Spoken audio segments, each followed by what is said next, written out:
قناة النهار عبر يوتيوب تشارككم كل ما تبث، فشاركونا بآرائكم وتعليقاتكم.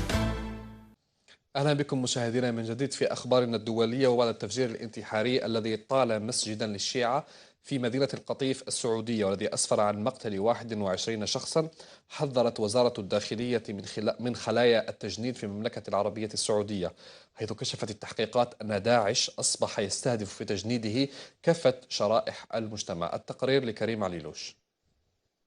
كشفت التحقيقات التي أجرتها أجهزة الأمن السعودية بعد الهجوم الانتحاري الذي استهدف مسجدا للشيعة في القطيف أن تنظيم داعش جلب ساحة المعركة إلى المملكة، حيث قام التنظيم بتقسيم بلاد الحرمين إلى عدة مناطق. داعش واستراتيجيتها في العمل الداخلي، هذه الاستراتيجية تقوم على تقسيم المملكة أو بلاد الحرمين كما في مسمياتهم إلى عدة قطاعات وعدة مناطق من المنطقة الشمالية والجنوبية والشرقية والغربية والوسطى، وهذا التقسيم له أهداف لوجستية وله أهداف تنفيذية. يقوم التقسيم على أبعاد معينة، البعد الجيوسياسي، أيضا القاعدة الاقتصادية، يقوم على الكثافة السكانية والثروات المتواجدة والإمكانيات والخلفية التاريخية أو العقدية لكل قطاع من هذه القطاعات.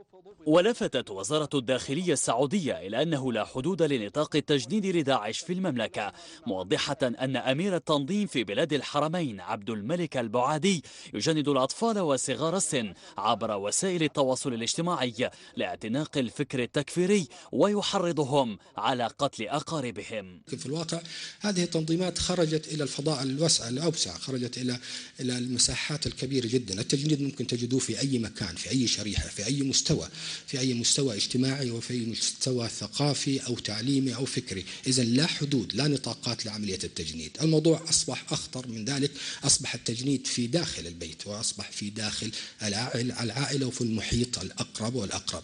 وكيف تمكن أن يجند في فترة بسيطة جدا 23 شخص، زملاء وأصحاب وأقارب، حتى لو كان أبوك أو أخوك أو عمك هذا وكان العديد من مسلحي تنظيم داعش سعوديو الجنسية قد دعوا في العديد من الإصدارات إلى قتل رجال الأمن في المملكة حتى ولو كانوا أحد أفراد عائلاتهم.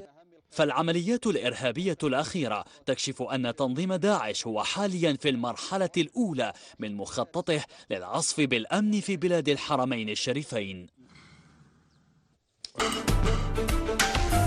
لتصلك آخر مستجداتنا اشترك معنا عبر صفحتنا الرسمية.